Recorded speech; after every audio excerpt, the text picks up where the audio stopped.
Hello, my name is Tony Trippi. I'm Managing Director of Pat Informatics. Our company provides patent landscape reports to a variety of different Fortune 100 companies, as well as working with innovators and inventors and various other organizations of different sizes. We work on patent analytics projects, but primarily doing patent landscape reports. What I'm here to talk to you today, though, about is a topic that you've probably been hearing quite a bit about during this conference, and that is machine learning, and machine learning specifically for working with intellectual property. And as such, the primary focus of this presentation is going to be on a website that I developed called mlforpatents.com. And I'll walk you through the whole site, but its primary focus, its almost exclusive focus, is to catalog and collect information regarding the use of machine learning tools for working with all aspects of intellectual property development, whether it be trademarks, copyrights, patents, and various different parts of the patent-related process, whether it be prosecution, drafting, searching, using patents for strategic intelligence, all of those different sorts of things. So before I get into the website itself, I wanted to briefly go through a short presentation that I put together that I thought you'd be interested in seeing. And the idea here is why machine learning and how specifically does it interact, or how specifically does it relate to working with various processes in intellectual property. And so what I've done here is I'm looking at patent analytics specifically, because that's the area that I do the most work in. And so a few years ago, I wrote the guideline for preparing patent landscape reports for WIPO. There's a link to that there.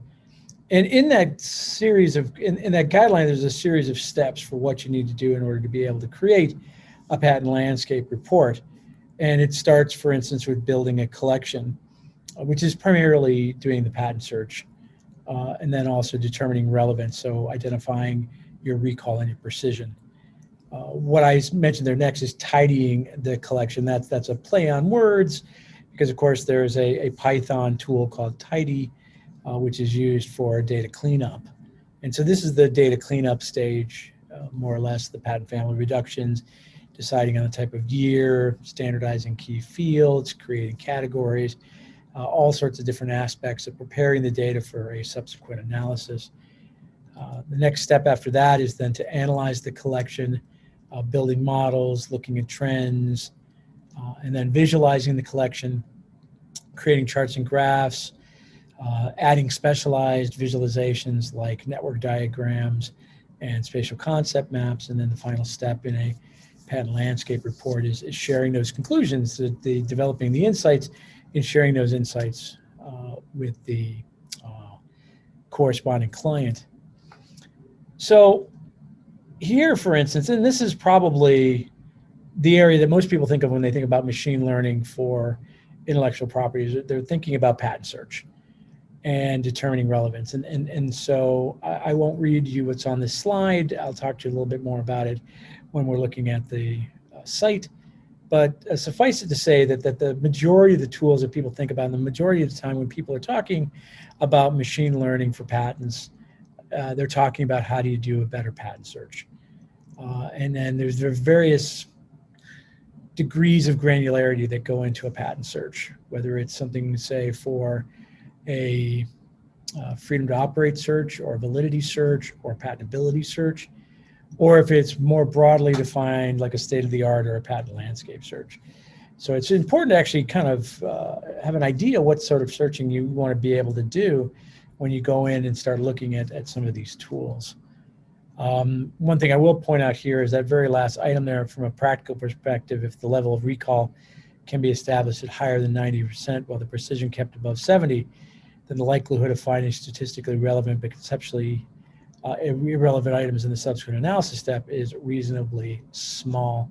And what that means is that some vendors tend to tie precision and recall together.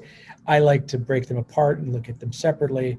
And my rule of thumb when I'm working with my clients is that I try to run a variety of different models to try to convince myself that I have a greater than 90% recall. And then separately, I run different steps, different models to check my precision to ensure that I've got a greater than 70% precision. Now, some people would say, well, why don't you want 90% precision as well? And it gets to the old adage about diminishing returns. Generally speaking, the amount of effort it would take to go from, say, 75 to even 85% precision isn't necessarily worth the effort, because those additional records aren't likely to be statistically relevant enough to show up as a data spike in the subsequent analysis step. So that's why I sort of pull back a little bit on the precision, because you could make it 90-90, but you'd spend a lot of time on a lot of material that is never going to show up in the final report, because it's coming from a company, for instance, that only has 1 or 2 records, when there's other companies in here that have hundreds, say. So when you're talking about comparing 20 companies with more than 50 families each, your 150 families that have 2 patent families, or companies that only have 2 patent families, is not going to be significant. It's not going to show up unless you're looking for them specifically for a different reason, and then that's a totally different scenario. All right, so improving recall, there's lots of different machine learning methods for doing that: cosine similarity, latent semantic analysis, practical scoring functions, so on. Determining relevance, there's also a large number of different machine learning methods that can be used for that: support vector machines, vector space models, neural networks, all sorts of other ones. This is the area actually where I think we're finally kind of getting to the next step beyond search is this idea of binary classification, for instance, to try and increase the precision overall for these collections. And then there's things like the field cleanup. This is the tidying the collection. So doing assignee standardization, lots of different ways of doing disambiguation in that capacity. Reconciling citations, determining reporting year. There's that last one, determining reporting year. That there's no real machine learning involved with that. It's just a conscious choice of what sort of year you want to use in your analyses. And finally, this is the last slide: creating categories. And this may in fact be the most important step in the cleaning of the data, other than doing the family reduction. But the idea that what really gives a patent landscape report its flavor is the ability to compare and contrast organizations, for instance. And the best way to do that is not just to say, well, this one has 10 and this one has 20. What's better is to say that this one has 10 and it's broken up into these 2 areas. This one has 20, it's broken up into these 3 areas, and their primary focus is on area number 3. And that gives you a lot more insight, gives you a lot more flavor, a lot more, the details about what's going on are pushed there, and that provides the insight. And so this idea of creating categories and using machine learning methods for creating categories is something that's coming up more and more frequently. More and more vendors are providing that functionality. And in the next couple of years, this is the area that I think we're going to see the greatest improvement. So let me go ahead now and take you over to machine learning for patents. This is the site right here. There's really 3 main attributes, or 3 main pieces of functionality that are here on this site. Overall, it's an aggregator. Overall, it's a site that I put together in order to help people understand what's out there and to learn about how to use this tool effectively in their day-to-day work. I saw a lot of misinformation, saw a lot of people making a lot of claims, good and bad. I saw some people that said, no, you can't possibly want to use a machine learning tool. They're all rubbish. You want to use us instead. We do things the old-fashioned way. We look at them one at a time. That in and of itself, yes, that's very old-fashioned, and frankly, not particularly efficient.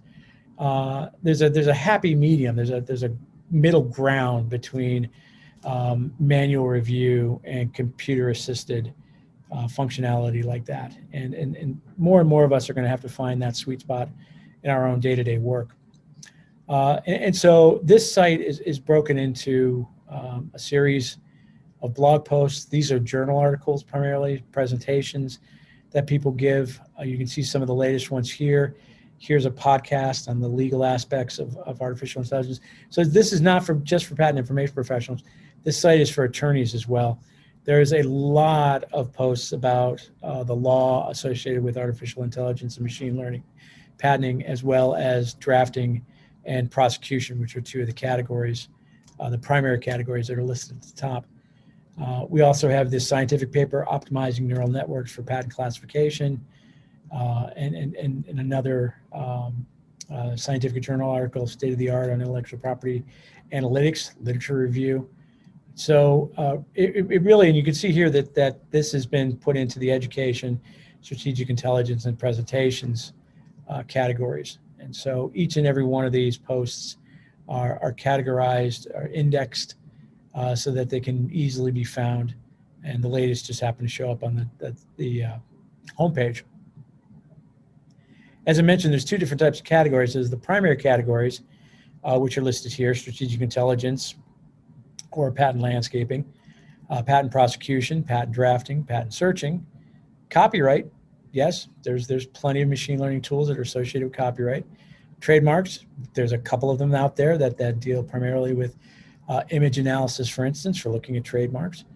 And then, of course, as a community, we need to be developing training sets. And so as training sets become available, I'm making them available here for people to download as needed. Same thing with methods for doing evaluation. And then education and presentations that people make in this particular area. And what's nice is that if I go to any one of these, let's just say strategic intelligence, for instance, what it's going to do is it's going to bring me to the vendors. That's the next thing I'll look at, by the way, is I've also collected information on over 30 different tools from more than 25 different vendors. Each of those have their own page. And so we get the page here with the list of vendors that are in that particular category. And then as we scroll down a little bit, as you can see, this is obviously is one of the bigger categories. I have pinned posts. So those posts that people really ought to take a look at first when they're looking at this particular area and they're looking to learn. And then more of the posts that are associated with this particular topic, which then you can go through each and every single one of them if you like. So that's the primary categories, and so that's a really interesting way to look at these. And then there's also, beyond the primary categories, there's a list of secondary categories. And this is where we get into the details of the various ways that certain vendors and certain journal articles and presentations talks. You notice here we've got image analysis and industrial design. Within patent searching, we have state-of-the-art, patentability, freedom to operate, validity. Spatial concept mapping is one of those visualizations I've referred to. Portfolio management, supervised, unsupervised, clustering, classification, NLP, semantic analysis, support vector machines, neural networks, regression, valuation, deep learning, citation analysis, and this list can be added to at will. That's a pretty easy site for me to update and add categories to.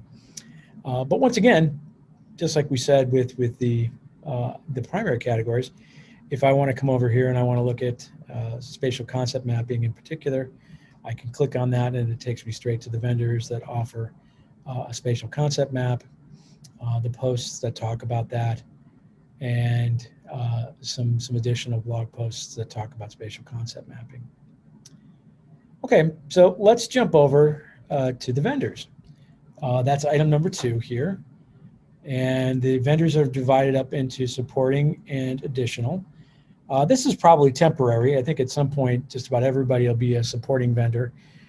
This is a site that I've put together with my own funds. And so far, it's hasn't been financially supported by anybody. And so currently in the works is a couple of means by which this site can generate some income in order to reinvest and to continue to develop and add additional functionality to it. But here under the supporting vendors, we just take this top one here, PatBased Analytics. It's divided up by tools or by services. So you'll notice PatBased actually has a couple here.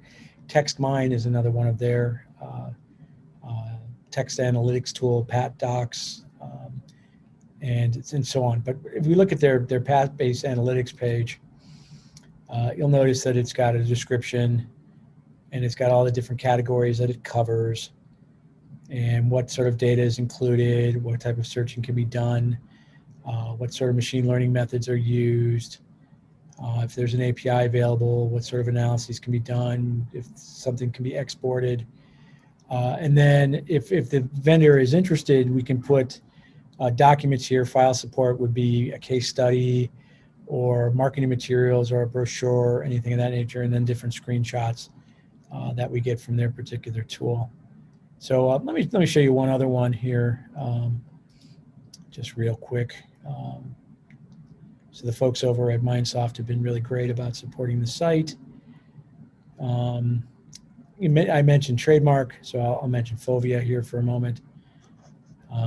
They've built out their page very, very nicely with a lot of really useful information about their tool, just available straight from this site. And the thing I wanted to point you to was their enhanced use of the gallery. So they've got even more screenshots and almost a walkthrough step-by-step of what it is that they're providing for their particular tool. And the last item that I want to show is, and I'm not going to talk about it very long because there's not really much going on yet, is the idea of a forum. And when you read it, this is an industry's online resource for the use of machine learning and artificial intelligence, provides a community experience. So that's a big part of what I'm trying to develop here is a community. And it's a community of vendors as well as users. It's a community that's interested in building training sets together, figuring out means of doing evaluations together. And when we have questions for one another, that's what the forums are going to be for. And if we were interested in posting jobs, for instance, and various other activities that would be associated with our community, that's what the forum would be used for. So right now there really isn't much going on right there, but that'll be changing in the not too distant future. And I guess the last thing that I'll go ahead and add while we're here is that there's also at this point every other week, so once every 2 weeks, I'm sending out a digest that has all the blog posts and has a featured vendor, and we'll eventually add new features like upcoming webinars and various other events that are occurring within the community. And so the best way to keep in touch, the best way to keep up to date with what's going on with mlforpatents.com is to use this link, receive updates via email box. And if you give me your email address, then when I put those digests out every other week, you'll get those in your inbox, and they contain live links that you can go ahead and jump straight to any of the posts that you're interested in, or any of the events, or the supporting vendors that are highlighted for each issue. And with that, I'm going to go ahead and stop sharing and say thank you for your time. It's been nice talking to you. I hope everybody's having a great conference. And again, if you have any questions, please don't hesitate to look me up on LinkedIn and connect. That'd be great. I'd really appreciate that. And if you want to sign up for updates, please go to mlforpatents.com and provide your email address, and you'll get all the latest news that's occurring in the world of machine learning for patents. So once again, thank you so much for your time, and kind regards. Have a great day.